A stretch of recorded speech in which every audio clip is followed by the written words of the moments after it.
Good evening, everybody. Welcome to Random Encounters Guild, and we're back with more Blades in the Dark. As we promised, we're attempting to get a more steady game going with a core group, and to that end, we're introducing another new player this evening. Brandon is new to the guild and new to the game. We're very excited that he has decided to join us. And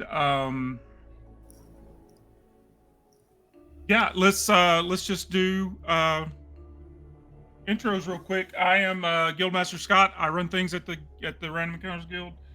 Um, I do some video game stuff on Sunday nights with some buddies of mine, and we've been playing Aliens Fireteam Elite and making fools out of ourselves with that. But yeah, we run all kinds of different games and like to have new people join and new GMs jump in when they want to. So you can join us at that link and check us out there. Uh, Brendan, new guy. Hey, what's going on, everybody? My name is Brandon. I'm based out of Washington, D.C. I'm a hiking and a biking nerd, and I am a Blades in the Dark addict in the same way that a poor gutter trash rat of Duskfall is an addict to vacuum. Super excited to be here. Love the game. I think it's the best RPG that's been made in the last 15 years, and psyched to be here. Hopefully you'll still love it after we play. Other Scott. I'm Scott as well. Excuse me. And I am playing a whisperer named Barnabas Fisher. And I am new to the Random Encounters Guild. I'm not the new guy anymore. That lasted a whole week. So, but I'm new to Blades in the Dark, so I've been learning it, and I'm excited about this role-playing system. It seems very exciting. So, off to Jenna. I'm Jenna. I play everybody else. I have listened to many APs and I've gotten to play a little bit, but mostly I'm going to be more confused than anything, I think, because we're going to try and use some of the new deep cuts rules, and we'll see how that goes. Yeah, you can find me here and also at Fem Gamer Party, where I've been running a solo Starforged campaign, which hopefully will continue, but maybe the main character's about to get murdered. It's probably fine. Anyway, speaking of which, that was actually a really good intro. Speaking of main characters getting murdered, welcome to Duskfall. If you were not with us last time, there was, well, quite a lot of nonsense, if we're being entirely honest. We start with our heroes, ? Fleeing in abject terror from a dinner party at Lord Skurlock's manor, only for their vampire babysitter / bodyguards to get kidnapped and sucked up into some form of altered spirit jars right when the rain started by people you don't recognize. So that's their problem and probably not your problem, probably. Just in time for you to get out of that frying pan, we meet the fire, the storm itself, and your dear friend and crew member, still, Nettle, doing experiments in the lightning as she has time, and frying herself to death right in front of you, and also your other crew member, Constantine, her boyfriend, who then had to help get her spirit into a jar and had no time to deal with his feelings or what he had just seen. So that's fun. This is not a problem that just you were having, though. The thunderstorm all over the city, and anybody interested in doing electrical experiments that involved any sort of excessive amounts of current had gotten out all of their equipment and was using this electrical storm as much as possible. So throughout the city, there were other places that were also kind of conduits for this. And everywhere across the city all at once, just as Nettle was electrocuted, there were other people who were just instantly struck down as these giant rifts came from the lightning storm and lightning barrier combo. Rifts in what seemed to be space and time. There is some kind of other world opened up, and some people came through and some people were sucked through. It seems that the rifts have mostly closed, but we don't actually have any way of knowing if they're gone for good, if all of them are closed, who got sucked through, who came through here. Basically, everything is mass chaos. And that was almost exactly a week ago for you, for your characters. And in the week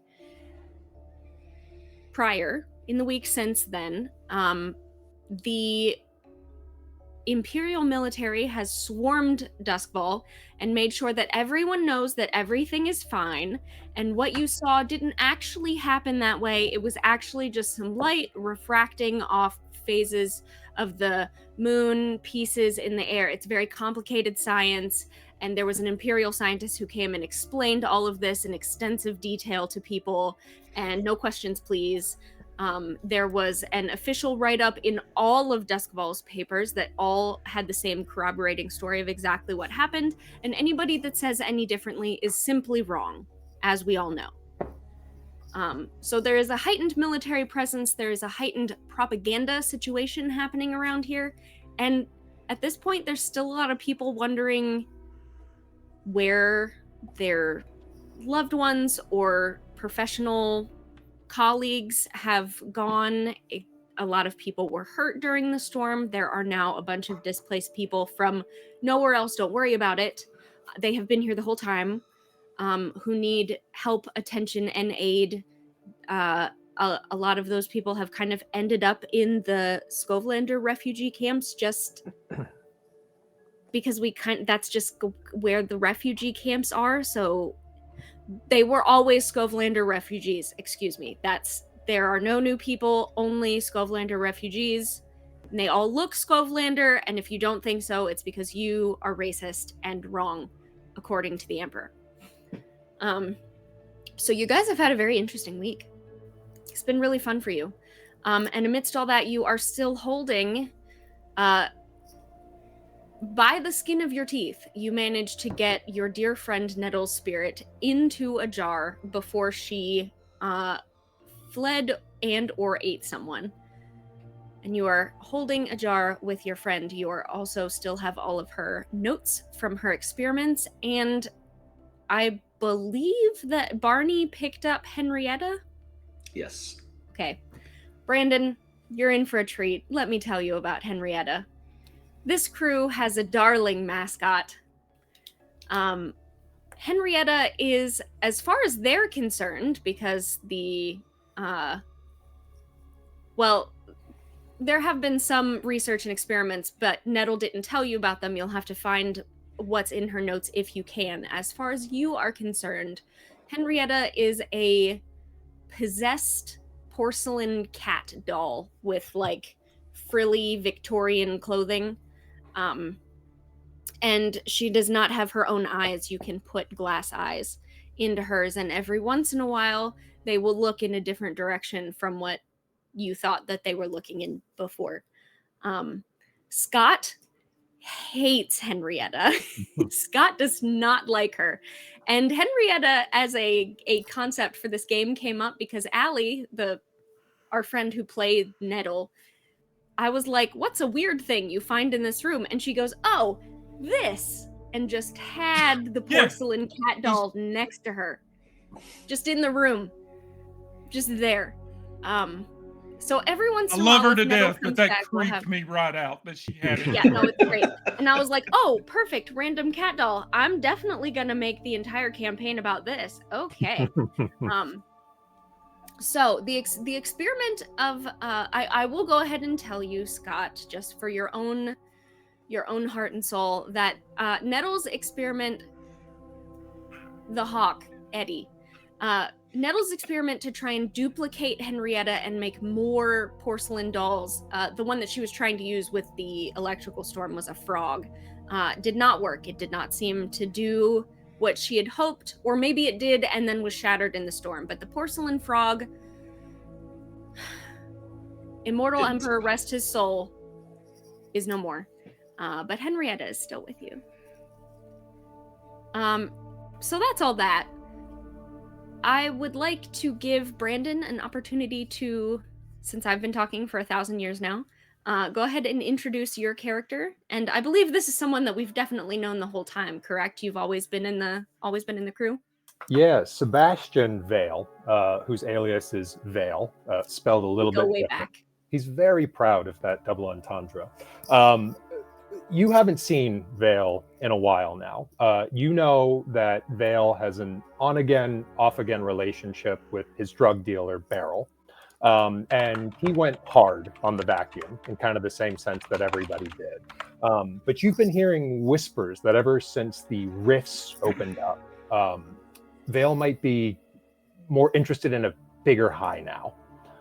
Something more exciting, something more dynamic, something more electrifying has returned to Duskfall and pulled him out of his reverie. And so I think he's off with Beryl again right now, which Beryl is not necessarily very happy about. And Vale is back, and he's ready to put his slide brain back into action for the crew again. I like all of these things. All right. So is there, may I ask, because we haven't established exactly what our new world, what the rift opened onto. The book Deep Cuts had some examples of things that you could do. But there is not one canonic thing like that the other world must look like. So we can do whatever we want. These don't even have to be humans.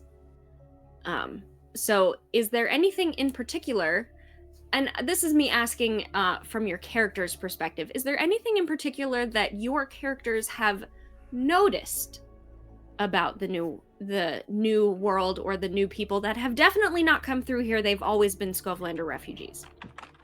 Hail the immortal emperor. I think that when Vale was in his reverie of vacuum and at the highest points of ecstasy, something was happening. Something was happening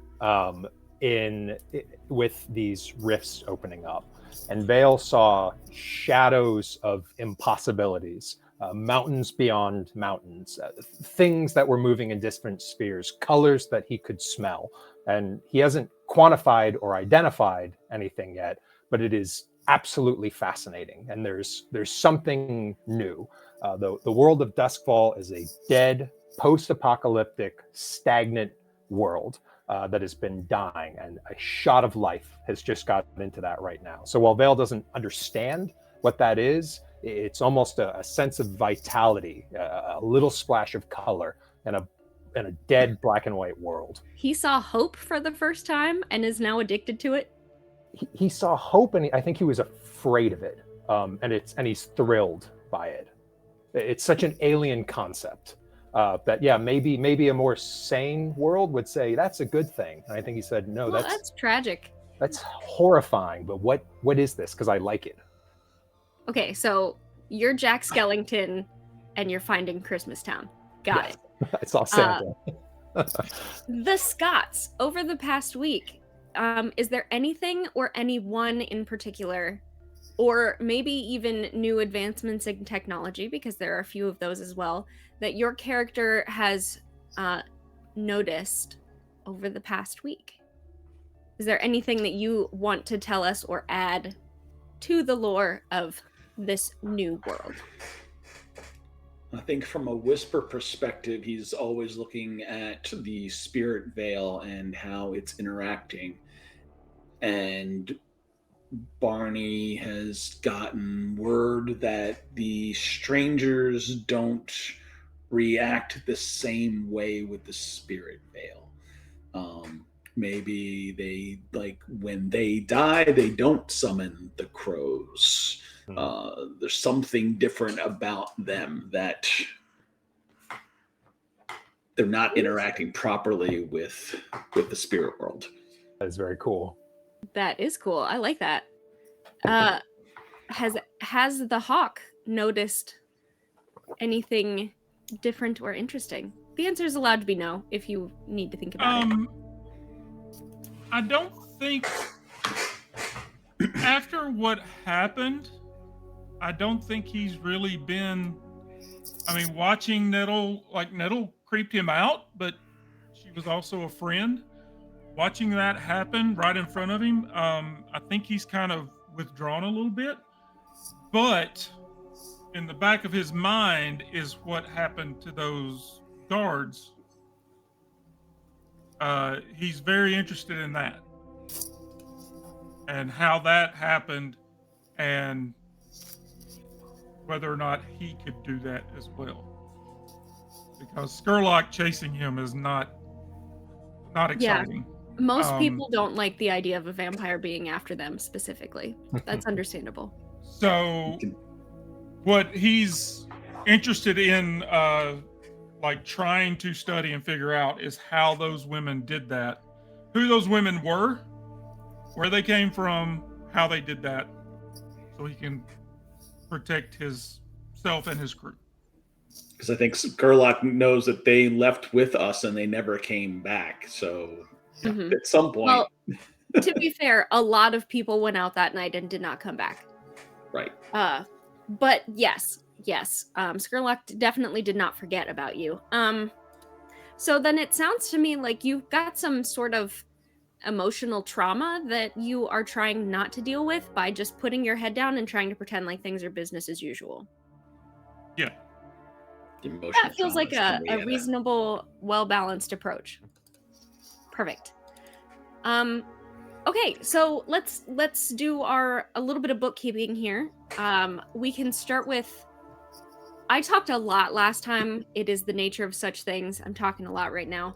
We can start with like downtime a little bit if you guys have stuff you want to go ahead and set up, or we can, if you have particular things you want to do, we can go into a score. If you want to go into a score but you don't have any ideas, I can like come up with one for you from some of the stuff from the book. We have so many options. I just don't want, if you're like, I really want to do this, then I don't want to be like, well, too bad, we're doing that instead. Like, I want to give you guys, you have the floor to handle stuff if you want to. I don't know what the financial situation of the crew is, but I can't imagine it's good since they were going through our own drugs and not selling them. Yeah, the answer is dirt ass poor. You guys ended up with a couple really like big ticket, high end things that you could sell and then just never freaking sold them. You just never got rid of your stuff. You have this stash of like a really old fine wine made out of actual grapes, and you just have it and didn't fence it. It's all stuff You like that. told us we couldn't, that nobody would buy it. You had to that's one of the things on the crew sheet. If you wanted a higher level fence, you needed to do something to get a higher level fence, and that was something that we were actually doing with James when he was the GM, was specifically trying to get a fence. And I think, if I remember correctly, we succeeded in doing that, and then also got into a literal actual war where the city's on fire right now. So That happened. when you switch GM, look, that wasn't even my fault. Okay. Fire was my fault, but I wasn't even playing in that game. That's definitely not my fault. anyway. So, I think we, like I said, I think, we probably need to start getting some cred and getting some, getting some normalcy back. My point is, Barney does. We have clicked on our character sheet. The fence is clicked, checked, yes. So at some point we did get the fence. But we never, between getting picked up by Skurlock and all of the things, never actually like did that. But I'm perfectly willing to say, if you want to like spend some time as we'll call it a downtime action of like kind of clearing out the the vault, so to speak, of all the extra junk that you guys were supposed to have been fencing and selling and moving and smuggling this whole time? Yeah, we can do that. Sounds smart. The thing about that is it would be really easy for me to come up with a coin value if I had been keeping notes this whole time of what all of those things were. And I think you guys know me well enough by now to know that that's not what happened. So let's just like roll some dice, man. Let's like roll some dice and find out how many coin you can get for your stuff. And I kind of love that idea anyway, because I think after this week, things are so topsy-turvy now that maybe things that used to be more valuable after this week, people are like, we don't care about that right now. Stuff's weird. Or like, are you kidding? The Immortal Emperor's military is around here now. You can't just have stuff like that. It's like super illegal, where it only used to be like kind of illegal. So things have probably changed as far as economy goes. I think it's very reasonable to just roll some dice and pretend like we're doing it on purpose. How many dice do you think we should roll, Scott? Yeah, Hawk might be the only one who really knows like what we got. So I know for sure that we have on your, let's see, on your 8-tick clock of vacuum supply, you only have 2 left. So you have 2. Let's just make it easy for me and say that you have 2 coin worth of vacuum left. And the Hawk really wants to get rid of that. Like, that's got to go. It's either getting fenced or it's going over the side of the boat. Like, it has to get off that boat. Unless Vale's keeping it. Vale would very much like to get it off the boat as well. Okay. That's a bad relationship he was in with that stuff. Okay. Then let's... I know we had that high-end bottle of wine from the first heist. Let me... And then it seems like a statue of some... There was some kind of... something that wasn't Henrietta. Yeah, the game... Think about it real quick. And I am going to message the person in the crew who has been stealing the vacuum, which you guys don't know about. I'm going to message them real quick and say, hey, the crew's going to try and get rid of the vacuum. And if they're like, okay, I guess it goes, then you don't have any trouble. And if they're like, oh, I make trouble, I'll let you know. Okay. Talk amongst yourselves. Where was the statue from? We did... what I'm wanting to think is... There was a job where, here again, it wasn't a job that I was involved in, that the Hawk was involved in, but it was... Every time we come back to the barge, there's just stuff here. Well, to be fair, every time you come back to the barge, there's new people showing up that's like, oh yeah, we've known each other for 15 years. But Jenna, it was the one where... that Kevin played in, where they were down in that basement and the eyes and all that weirdness. Didn't we get something out of that? Yes. You got a book. It wasn't a statue. That's probably Henrietta is what you're thinking of. You guys found... Was it called the Book of Walls, I think? This was actually an item from my Blades in the Dark cards. I didn't make the item up. I think that Nettle studied it, and you realize that this is like serious, above your pay grade occult book, like the kind that looks like a Necronomicon with all the chains and stuff on it. It gives you the ability, once you go through the proper channels and do all the rites and yada yada yada, with attunement and all that, with this book, it gives you the ability to go through walls and the floor, which is what that guy was doing. Even though he wasn't a ghost, he was going through the walls and stuff fighting with you, and that's why it was difficult and dangerous, because he could just like pop out of nowhere and you couldn't see him. I may but if want to keep that. If I recall correctly, Jakar snorted a bunch of drugs about it until he could see through walls in the ghost field and then just went, he's over there, so that you guys could... When I said we solve all our problems with ghosts and drugs, what I mean is we solve literally every single problem with ghosts and drugs. Well, Excellent. if you want to really simplify this, this is a tier 0 crew. Payouts usually aren't that good. Fences are taking advantage of you. Your crew that you're paying tithing to is paying advantage to you as well. 3 coin a score would have been pretty good for people at this level. If you want to just call it 9 total for the collective and call it even, it's probably getting ripped off, but this is probably a group of people who get ripped off a lot. You've got a lot of heat on you right now that could be used to reduce some of that. So feel free to bookkeep if you want, but that might just be a quick fast forward through this. God, we have a wanted level?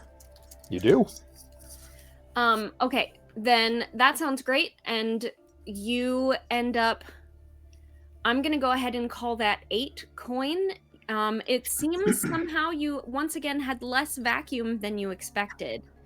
And you got less money for it than you thought that you would. But as far as you know, it's all gone now. So the vacuum is gone. I'm going to clear out our vacuum supply clock. And I'm going to add, let's see, what did I just say? 8? Yes, which I'm trying to see if we have a vault that can even hold that. And I do not think so. 5, 6, 7. Nope. There's something in the new rules about banks, and I haven't gotten to that yet. Yeah. I remember reading that. But you guys are free to spend some of your coin too. One thing I highly suggest, so let's just go ahead and click all of these for the moment, and we can say that, you know what, Hawk, why don't you pocket 1 coin for yourself? And that's what happened. You said, oh yeah, we got 7 coin for all of it, and you just took the last one, and that's how we're dealing with it for this exact second.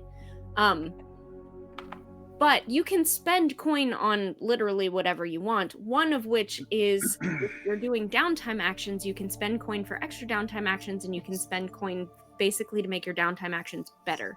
So if you're trying to do things like, oh, I don't know, go through all Nettle's crazy pants mad scientist notes and make sense of all of it, you could spend coin in order to like do that better and then have a better understanding of what's in her notes.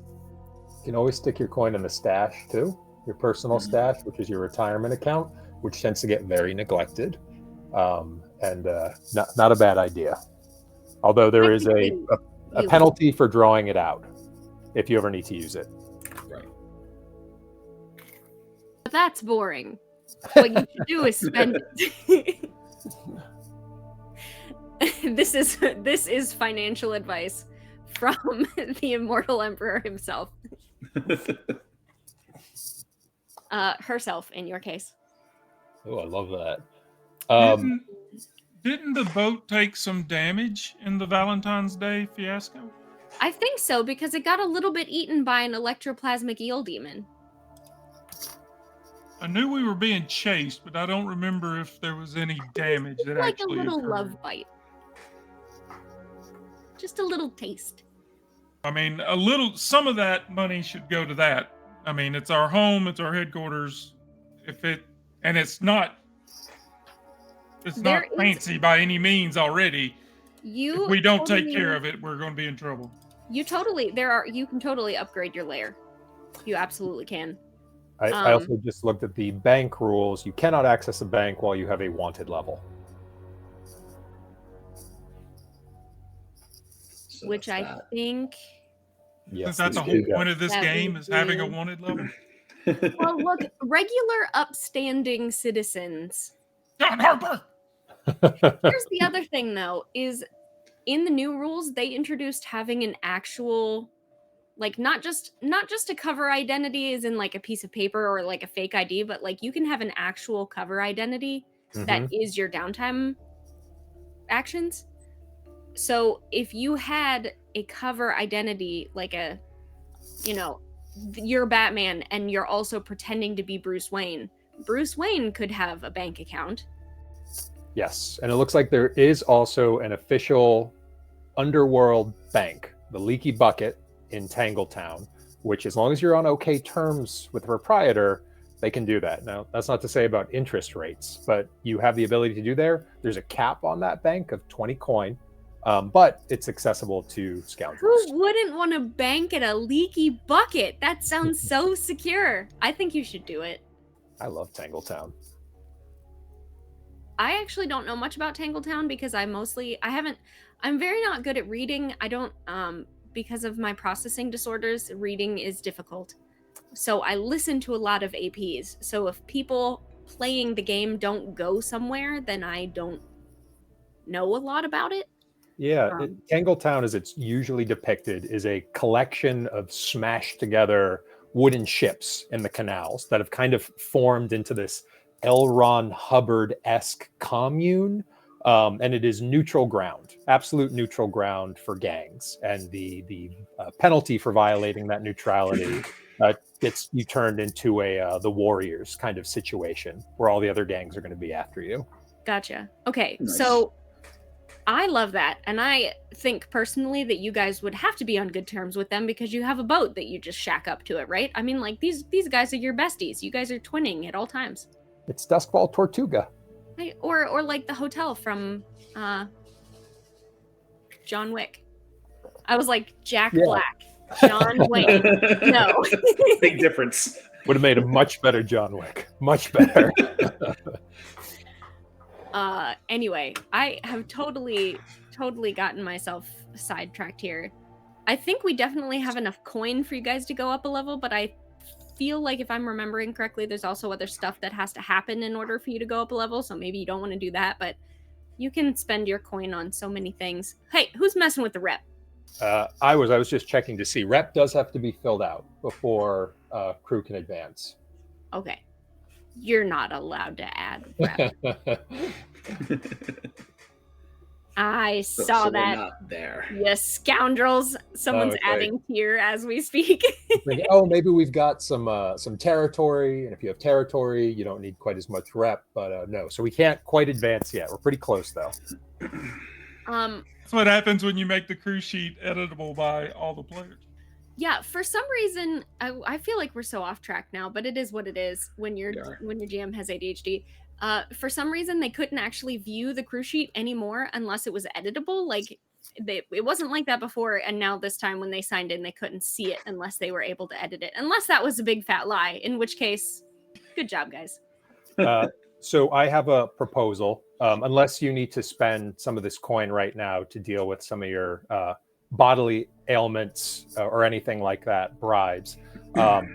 I would suggest we can only carry as much as we have in the vault. We haven't upgraded the vault right now. So all of those extra coin need to be spent or thrown in the river. I would say let's put them in the bank. And then I think that we should have a discussion about what we want to chase after next. And I have an idea, but I'd love to be able to talk about that in character. But if you have any other business that you'd like to attend to, we can certainly do that first. That's what I was saying. I think we definitely want to. I mean, whether or not it upgrades the crew and the player, we need to do repairs on the boat. Like, it's got to be repaired. It has to float.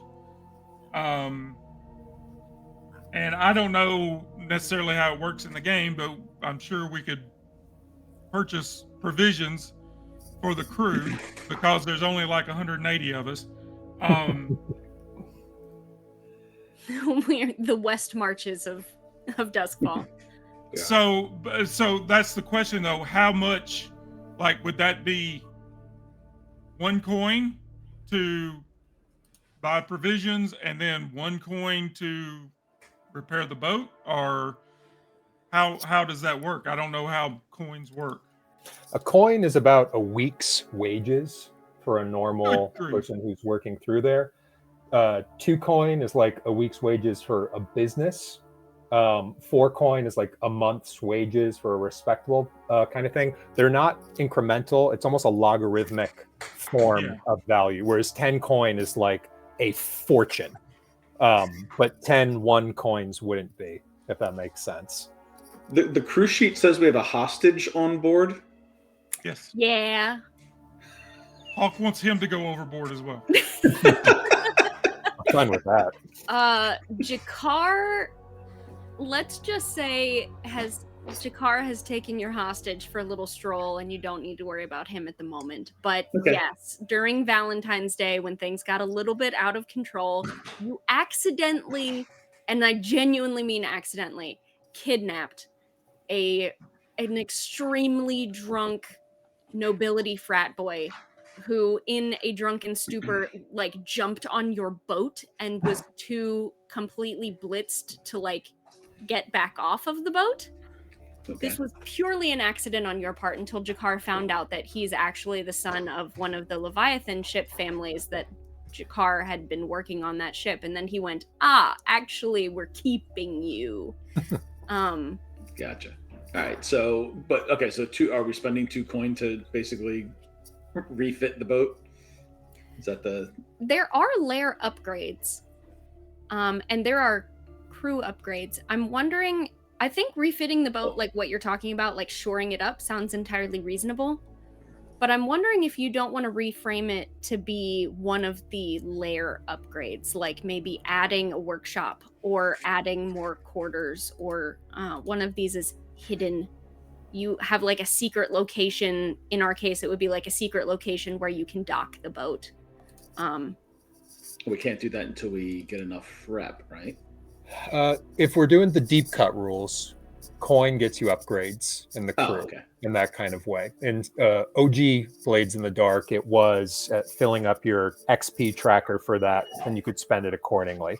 I really like the deep cut system. That makes so much more sense to me, right? Throw cash, throw that kind of thing. And that feels so reasonable, right? Like you get absolutely ridiculous, like low-level scrubs who find $100, and instead of reinvesting it somewhere, they go out and buy like a really bougie, now everybody's got matching leather jackets. Like, of course, idiot low-level criminals would spend flashy money immediately. Like, that's what you do. So I think that's what we should do. Pimping out the barge. Woo woo. So probably what Eddie is talking about is, if you look on the crew sheet under layer, one of them says secure. That's probably what you're talking about. I can tell you that Constantine, if you guys are sitting around a table talking about upgrading or adding, he would really be in favor of a workshop, specifically more of an occult sort of workshop. Me too. See, considering that Skurlock is chasing us, I'm into the hidden. It's a good idea too. Like having it somewhere where it's hidden, and like, well, you discuss amongst yourselves. I'm not gonna play Bear's character for him. I just know that because Constantine just watched his girlfriend get fried directly in front of him, and he's trying to find a way to get her out of a ghost jar, and maybe possessing a new body, or maybe just being like a ghost in her own right that's able to like speak and think, and he's very invested in getting his girlfriend back. So, well, I think that's something that Barney would absolutely be working on. In fact, I think when he brings the ghost bottle back to his area of the barge, I think he puts it on a shelf, and you see there's another one up there. So he's interested. The question is, like, are we? How much does an upgrade cost? What page is this on? This is deep cuts. Let me try to see it. So this is a group of shadows. That was the case. Hidden costs 10 coin. 10 coin.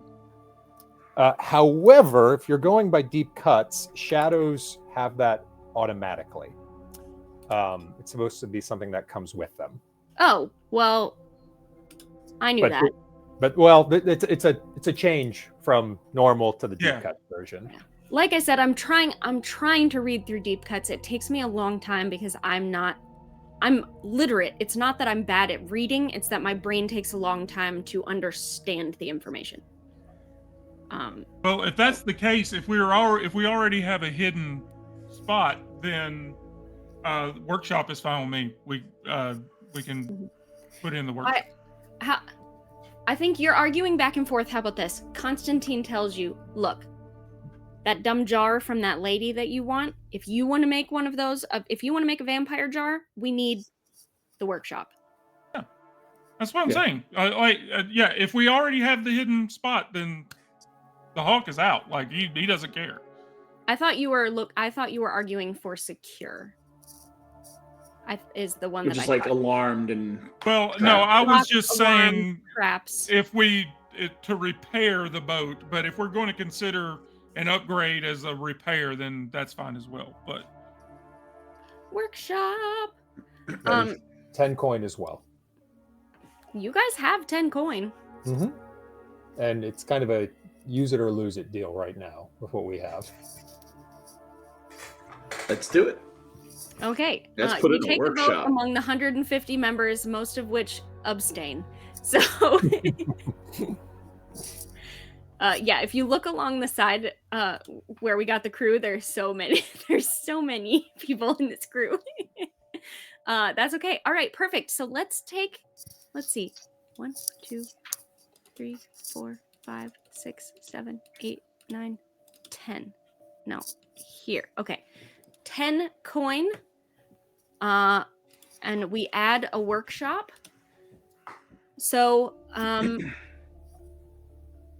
you know what? I'm actually going to say that this is something that you've had going on for the past week. So you guys have been laying low and things have been crazy anyway. So it's not like you were going to do a score right when the Imperial military showed up, right? Like you want to see what's happening. So you've basically had your boat in a chop shop and they're pimping your ride, yo. So you will get that back soon. Let's say within the next few days or so, whenever it is narratively appropriate, and you do not have your ship at this exact moment. But that's okay, right? That's probably fine. Yeah. So as this is being sort of built out, I imagine we're surrounded by Duskballian contractors who are doing that and patching up leaky pipes and leaky floorboards and leaky walls. And we're sort of sitting there in the map room, and Vale is back there, and he's done his apology tour with you all at this point. And he's sitting down. He says, "Gentlemen, now that we're back in a position of relative leverage, and again, I do apologize, and this will be the last time. I've noticed that you've acquired a fair amount of physical capital, and you've been able to do things that have invested your livelihood. However, reputational capital, social capital, is something that we are severely lacking in right now. The crew and the embodiment and who we are is a representation of us, and we should be putting our best foot forward. I feel that with the name that you've made for yourselves, with just a little bit more pizzazz, we could really establish a foothold. The miracle of this floating palace that you've constructed is not to be questioned. However, we are vulnerable, and there are many sharks swimming in the canals of Duskfall. I would recommend that we go out there, continue to make a name for ourselves, and begin to take foothold and claim a piece of this city for ourselves."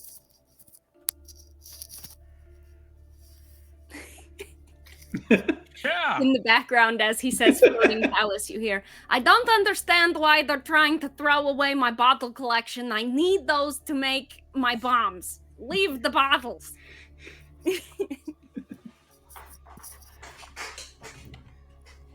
Floating palace. Full of trash. I take it you have a plan. I was working on some stuff with the gondoliers that was going to involve going under the, where was it, Jenna? I Like have the no idea what city you're talking hall. about right now. Oh, Those- yeah. The solo thing, the solo session we did. Yep. I don't remember what the heck I said. You needed to go under, there are catacombs under City Hall, and there is You something had to or rescue someone somebody. in particular that needed to be rescued from down there. I believe it was your friend the cop who is leaning on you that told you this needed to happen? Yeah, the cop that is blackmailing me. Yeah, anytime he's assigned a job that he doesn't want to do, he just makes you do it instead. Yeah, Dharma. Which, to be fair, is exactly what I would do if I were a blue coat. Or inspector, in his case. We can worry about that later. I'll go back and rewatch that episode and get the I story keep back in telling my myself I'll go rewatch episodes and make notes, and then I wake up the next day and still have a 2-year-old. Doesn't happen. So yeah, if you've got Vale, if you've got a social something that will build rep for us, then by all means. What I see is a city in chaos, and where there's chaos, there is opportunity. All we need to do is to look out and to find something, anything. It's a buffet, and we're starving. There's no reason. Let's go out and get it. There surely must be somebody in an even weaker position than we are right now that we can, for lack of a better word, and I am amongst friends, exploit. There are definitely exploitable things. Let's real fast.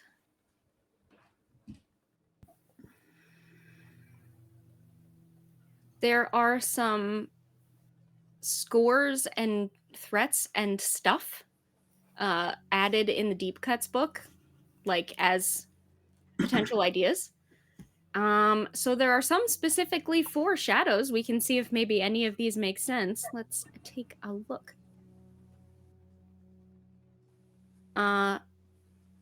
One of them is gain entry to the metaphysical research wing of Duskfall Academy, access Professor Rowan's office and lab, grab the artifacts, and escape. Which would be like, if you guys want to find out more information about what's going on with these rifts, or with the people who are definitely Skovelander refugees, probably the metaphysical research wing would have some answers, or would at least have done further research than what you've done, which is none. That sounds good. I think That sounds Barney would great. definitely be interested in that. I'm not sure how much money it would make us, but from a research perspective, Barney We would just be need to interested in that. find the right buyer. Especially if what Vale's talking about is not necessarily money, but social capital. And if you happen to be people who are in the know, and you're in a town full of scared and unaware people who would like to be in the know, it's a Take thing. advantage of that. Absolutely. Hold on, I'm reading.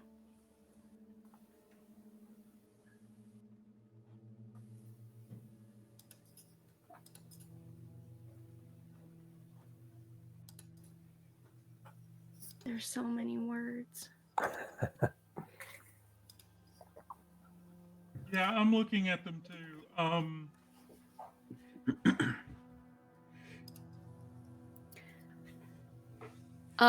Okay. And then next question, just real quick before we actually do anything else. Are you, Barney, trying to start a long-term project of getting through these notes right now? Yes. Or is that something that you would like to do later? Well, I mean, it is going to be a long-term project. If we have downtime to do it now, I can at least start it. But Okay. if we're focusing on this, then he'll focus on this. Barney's much more of the type of person who's going to be more focused in the notes while they're talking and being like, "What? What?" That's very fair. We're going somewhere. Okay, we're going somewhere. I know the answer, but you right now, Barney, don't have any way of knowing if this rift stuff that's part of, it's very, very connected to how Nettle died. You really don't know if it has a connection to what she was experimenting with, or her notes, or the kind of stuff that your crew has been dealing with in the past. You don't know how they're connected or if they're connected, any of those things. So it's possible that information that you find in the academy might help you with kind of what you've got going on. Right. Because there's a difference between what she was originally trying to attend or attempt and what actually happened, and how we can get her back into some sort of normal, not normal body, but a different state of being than what she's in now. Mm-hmm. Do you want to give him a clock for this study that he's doing? I would like to do that. I think the clocks are 2, 6, 8, and 12. Yeah. Mm-hmm. Let's. 4, 6, 8. I've got 4, Four, 6, 8. Yeah. Let's go ahead and make it an 8-part clock. I think. It would be 12, except you and Nettle had been kind of working together a little bit. So these are not your notes, but you at least are familiar with the person who wrote them. So that will give you a bit of a leg up of trying to understand them. And it's empty to start? It is empty to start until you do that downtime roll of trying to get through them. Okay. All right, it's there on Scott's cam window, so we can keep track of it. Perfect. Okay. My question, what kind of this is another beautiful thing about having a huge crew that's always going in 1,000 different directions is I cannot keep track of NPCs. So who do you have on your crew sheets who are your contacts? So the Duskfall Academy score that we were talking about it because it's literally in the book. But like, do you guys know someone who might have an idea of, oh yeah, if you're looking for information, you might find it there? Or someone who's like, we're looking for information. We want you to go find it there. I've got the locksmith and the gondolier, and then of course Tommy at the 5-tone. But I don't know that he would have any out of those three. The Frake, the locksmith, might have some information, but or maybe the gondoliers. Who knows? I do have someone if you guys don't have anyone in particular in mind. I'm just wondering if there's... I mean, yeah, mine would be a stretch. It's stretching the fiction to make something that doesn't necessarily make sense. Yeah, I mean, I have a spirit tracker. Yeah. Okay. So one of the people loosely in your crew, I mean, she didn't exactly sign her name in blood, but she likes hanging out with you guys, is Jexabel. Jexabel is an ink rake, and she really likes to she's a bit of a daredevil, but a bit of an adrenaline junkie. So mostly in the past, you've known her to kind of go after the stories that might be a little bit dangerous to go after, or might be a little bit foolhardy to continue past a certain point where someone has obviously threatened your life that you need to stop going after this information. She's usually the one that's like, ooh, that means I should go look. She's still alive, though. It's fine. Anyway, Jexabel shows up amongst the construction and sawdust, and she is absolutely pissed that her newspaper had to publish the nonsense sent down from the Immortal Emperor. Everybody knows it's complete crap, and the fact that this is like tarnishing her journalistic integrity is they had to spend the time to put the letters on the printing press in order, like, don't even get me started on this.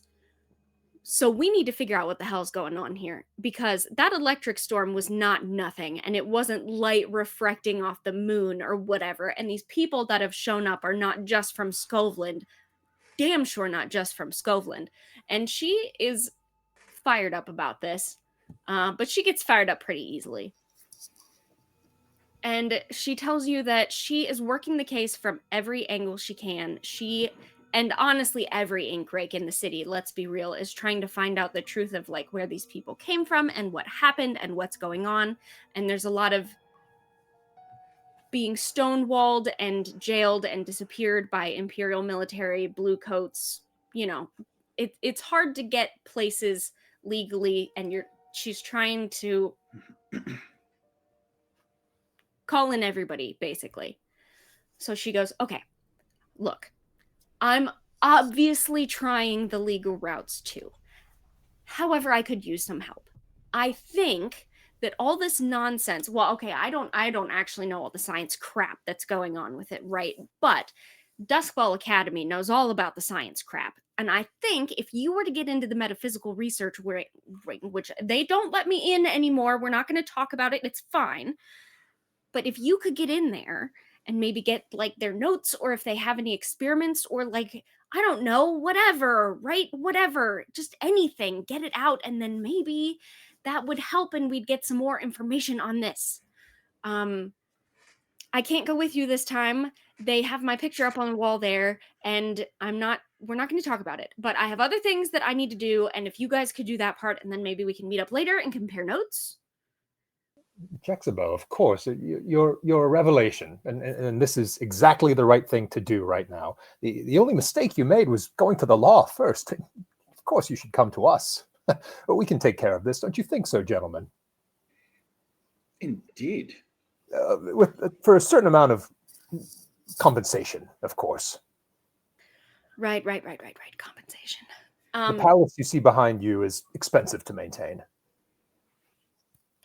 And it's like, and someone like nailing it back together as you speak.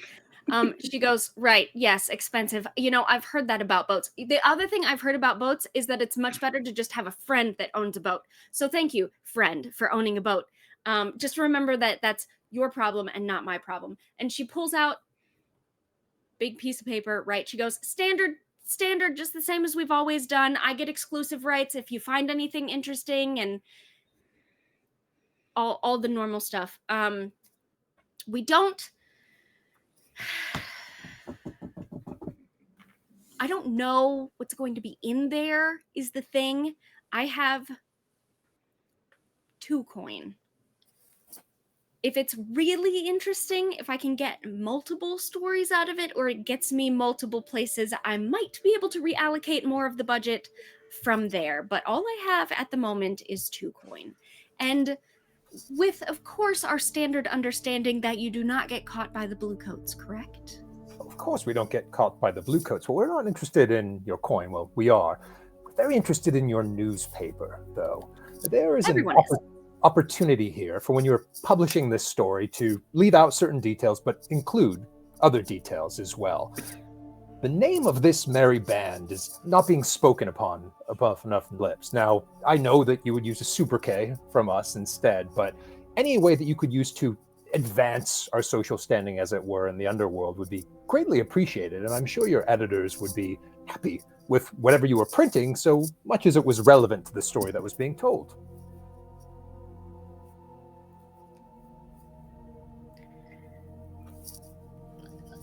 Well, there are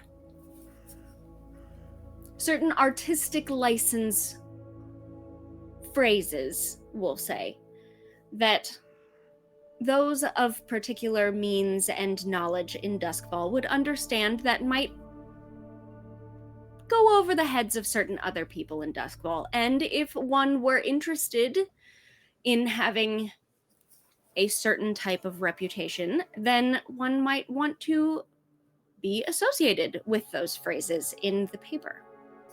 I couldn't agree more.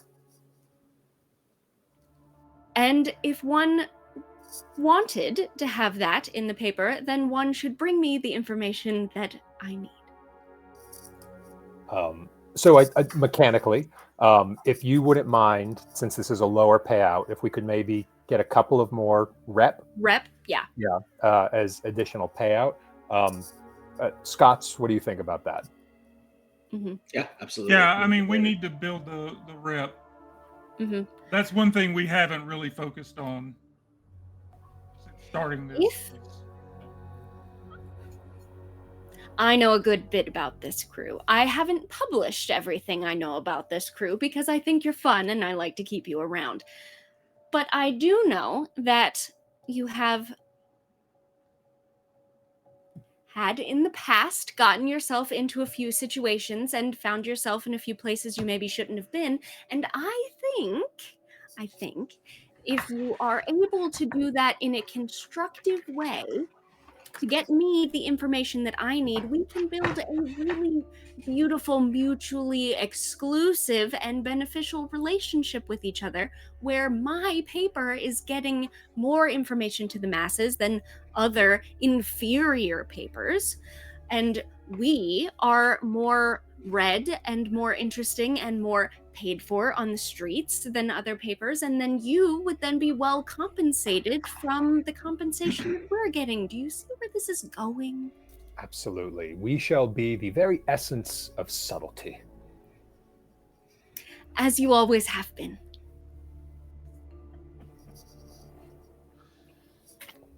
And I think an entire wall collapses behind. Gentlemen, as always, a pleasure doing business with you, and as always, I was never here. Toodaloo! All right. Yes. Quick question for you, Eddie. Did you ever look into... I realize mechanically and time-wise on the show, you did not have an opportunity to do this because we kept moving from score to score. However, I'm asking you narratively, did your character in his own time ever look into Jexabel after you went to go talk to her for the City Hall thing? Or do you still basically know nothing about her? No, I don't think he did. I don't think it would have crossed his mind. He was worried about getting in with the gondoliers, and then the Skurlock thing happened. So no, I don't think it's entered his head to research her. Works for me. Yeah, okay. So you have a contact who has given you a score. How long has it been since that's happened? I don't even remember how this works anymore. I know that gathering information is different now, but I will admit that I don't fully understand how it's different. Other than it doesn't seem like it is before the score now. I think they basically said that you don't really roll for it anymore. I think that's great. It was always rolling simple questions, or asking simple questions and rolling a lot of dice. I would say narratively, we found out probably enough for you to say, yeah, that's a bonus die for your engagement roll, or 2, or whatever it is. Unless anybody else has a really specific other question, I'm good. I'm ready to hop in. Okay.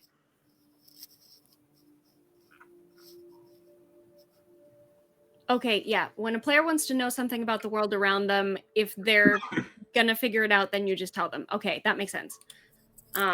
Perfect. So you, Brandon, have you ever seen the movie Hudson Hawk? Yeah. Okay, well, that's who Scott is playing. All right. Literally, like, if you look at his character art, it is Bruce Willis. I forgot to mention that at the beginning of the show. Yes, my entire character is based on Our poor Hudson Hawk. because it's the best movie that's ever been made. Was that 90, 92, 90, right around there? Something Definitely like that. I don't. Yeah. Yeah. Okay. I we think won't me go and on that. Bruce Willis are the only people that ever watched it. So It's a cool movie. I Yeah. told you that I watched that movie, except I was also born in 1992, Scott. I like to bring this up anytime he mentions anything in the 90s because it makes him feel old, and I'm a bit of a troll. I'm excited for this stream to eventually transfer into a full Hudson Hawk, just retrospective communication, different topics every week. It's a weird evolution for this stream to take, but I think it's going to get there someday. I think we could, I yeah. think- Considering that this crew is Hudson Hawk in the Ghostbusters, I think that a crossover nobody asked for.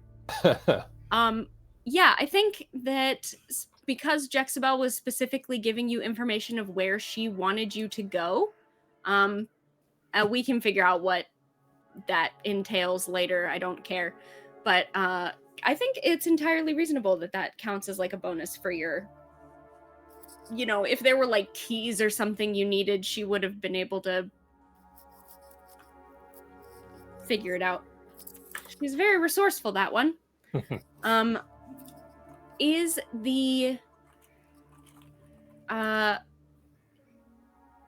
role to get into the score different, or is that the same? I haven't gotten there yet. I think it's pretty much the same. You choose your Engagement. detail, you choose the method of doing that, and then you determine what position you're in, sort of based off of the die that's there.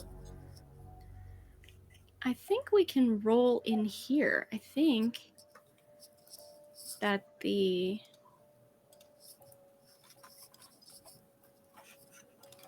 not. But I thought that engagement roll. Tell me what kind of thing you're doing. It's not as deeply important as it was before Deep Cuts, but are you burgling? Are you pretending to dress up like geishas, like the warriors from Mulan and geisha your way? Like, what's the general? Where did that come from? Oh my gosh.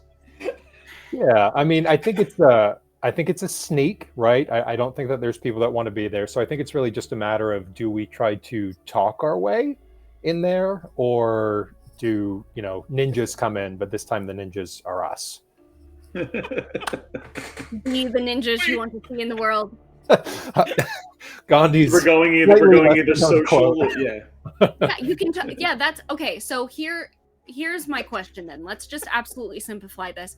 Are you going in during the day when there will be people there? Are you going in at night when it's much more of a break-in, sneak-around situation? Like, that's really kind of what it boils down to. Yeah, I love that. It's got to be night. Like, if we're trying to steal an artifact, then it's got to be, like, we're not going to walk in and then walk right back out with it. Like, it's... Yeah. Indiana Jones usually didn't ask for the artifact, right? Yeah. Okay, so we'll go ahead and just call this a burglary. We're going in at night. You get 1 die for luck always. This is kind of your thing, being sneaky and stealing stuff and whatever is sort of your deal. You happen to have someone with you who would... You're going in to look for notes and experiments and all sorts of stuff in a lab, right? And one of the people that you have with you is actually a whisper and might understand some of the words that are on the notes, and that would probably help you out, because if you were, for example, trying to hack into the Pentagon and you put me in front of the computer and I'm looking at basic hello world print, I'd be like, yep, that's Pentagon code right there, where my husband would actually know, like, no, that's Python, but thanks. So but you have someone who would at least recognize, like, these notes are probably valuable, these notes are probably a student's homework. So that is definitely going to help you out. I'm going to go ahead and say that is, I'll call that 3 dice. I'm going to be real generous, I think.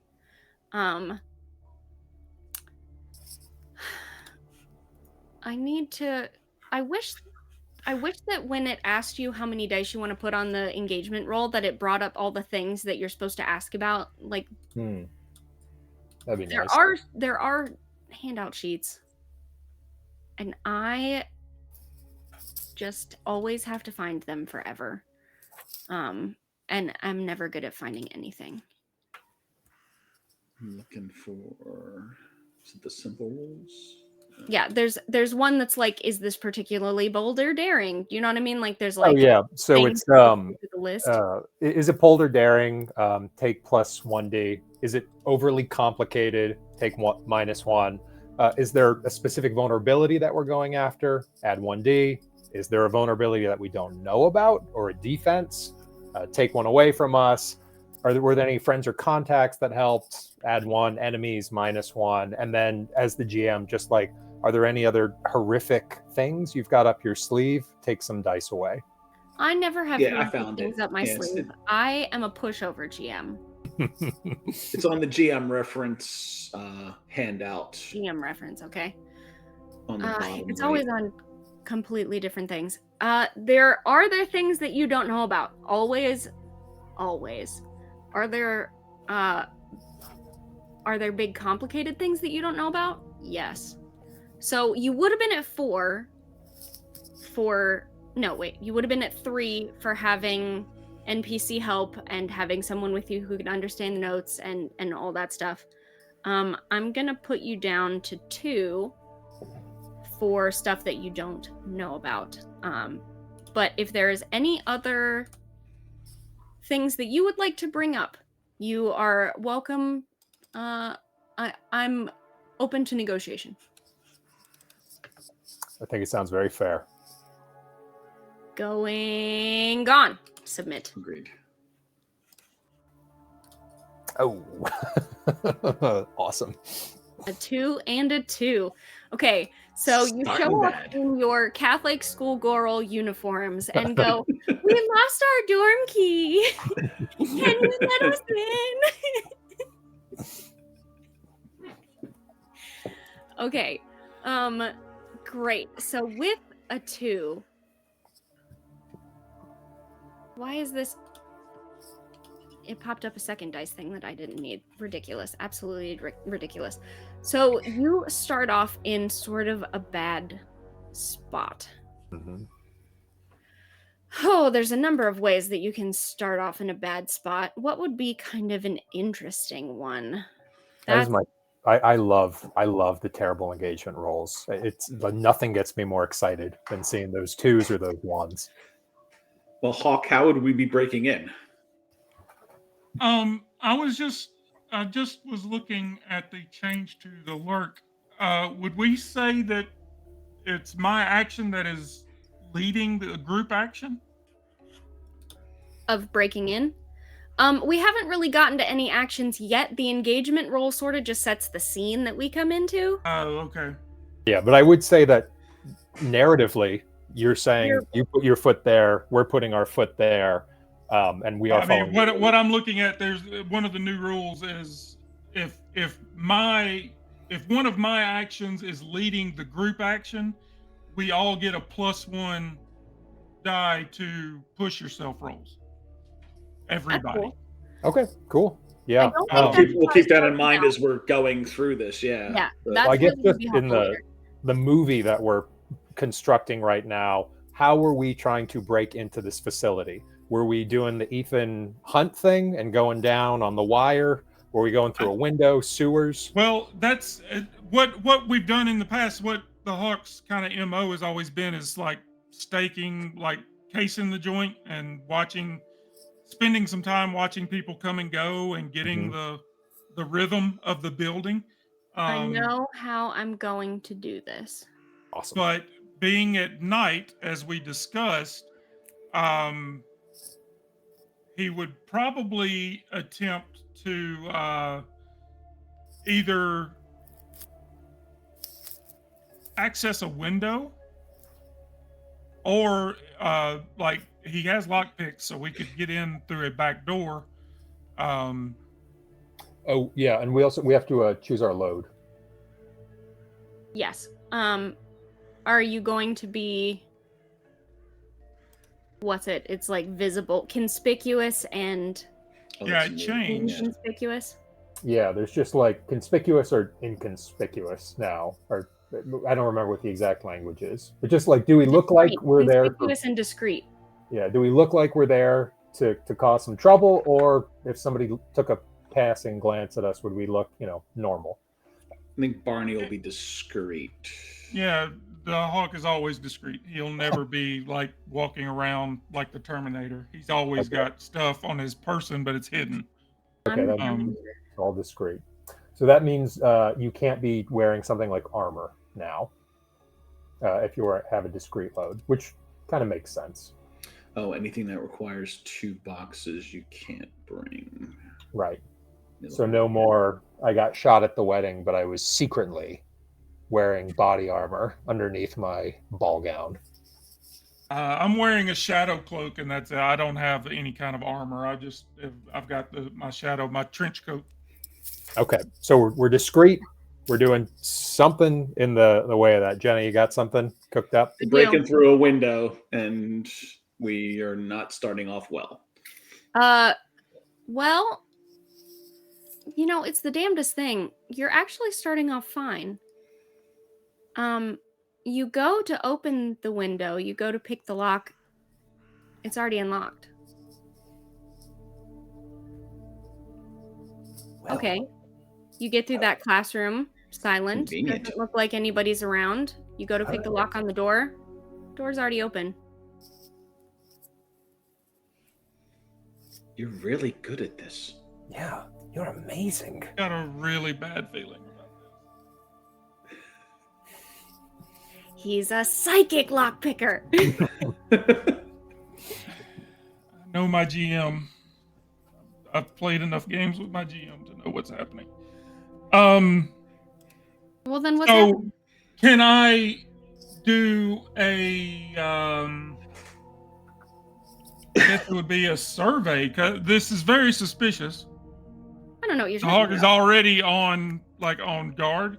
So, are we being set up? Is the first thing. Like the window being open, that can be an accident, but the window and the door being open, both, that's not.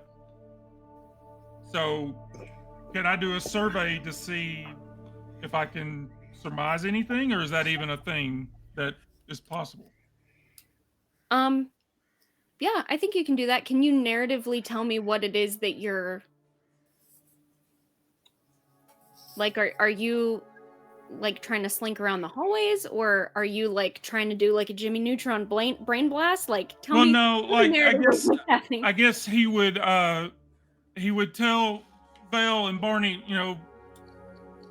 I mean, of course, I guess we're all trying to be as silent as possible, but like, first thing he would try to do is, does he hear anything? And then he may sneak down the hallway and check around the corners and see if there's, a gang of bluecoats standing there waiting on us to do something. But first thing would be to listen, just to stop, and are there any sounds that might be? But otherwise, he would go look, and if there's Totally. nothing around, he would just move on. No, I do want you to give me a roll for that, actually. And this is honestly going to be a little bit less. The roll is not telling me how good your faculties are. The roll is telling me luck-wise, like what position you're in to find information or not, is basically how I'm doing this. And I'm also everything using is this roll to stall for time while I pull up my core rulebook so I can look something up. and everything is risky now, right? Yep, it's just risky standard. And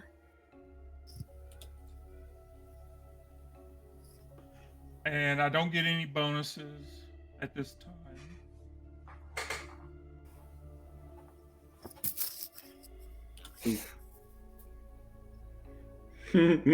All right, let's go. 2. 2. Okay. Well, that makes it easy for me, doesn't it? You listen and you don't hear anything. You open the door, you look around, and let's be very clear here. You are good at your job. You scoped the place beforehand. Mhm. You are aware of the guards' walking patterns because you do your little song thing, right? Like you are aware of the best place to get in and the places that you don't want to try and get in. Like you already knew all this stuff. So you open this door and you know there's supposed to be a guard coming around the corner. You don't hear anything.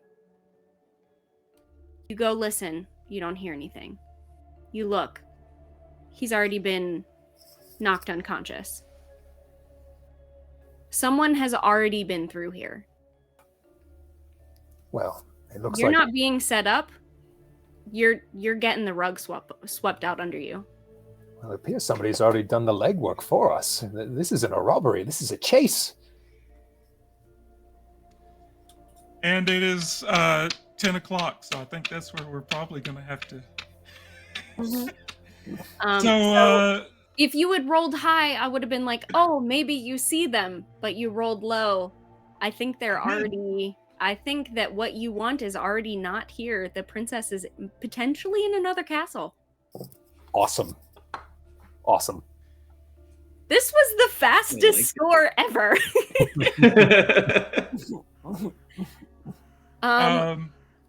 But yeah, no, okay, so next time totally we can absolutely give chase. I think that'll be like really fun. I've never done a chase heist before. Yeah, are they still the Valentine's thing wasn't it technically a chase? Down the river? It was a smuggle. You weren't chasing someone else. Oh yeah, that's true. We were being chased, not the chaser. So okay. This could go so many ways. Be great. We could be like, this could be a romp through a museum. Hopefully some of the things come to life at night. This could be a chase through the streets of Duskfall, over the canals. There's a million directions this could go. They're all exciting. And this actually gives me some more time to look into. I know who it is that I want this crew to be, but this will give me time to look into what the specifics are so that I can drop you guys clues for who it is that you're actually working with rather than just coming up with it improv off the top of my head, which is fun, but I don't remember when I do that. So then next episode you're like, it's someone like this, and I'm like, that means nothing to me. And speaking of that, I'm going to go back and before next week I will watch that solo game that we did and figure out what was supposed to be done and where we were at with that, because I was collecting information for a new heist. Mm-hmm. That was the whole point of that. So I will go back and make sure that I'm on top of that for next week, and maybe we can, if we wrap this up in a timely fashion, we can jump into that, or that can be the following week. And that's, I'm assuming, is Monday night good for everybody because of with Thanksgiving? Yeah. I don't know if anybody's going to be traveling. Nope. I'll be traveling, but I'll be back. I have to work on Monday, so I'll be back. But if you're all good, we'll just. So. If you're all good, we'll just jump right back in Monday evening, same time. Sounds good. Yeah, lovely.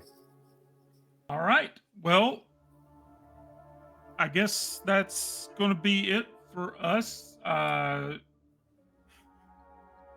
We will, as I said, I don't think there'll be any Sunday night stream happening this week because of Thanksgiving. I'll probably be driving in from family.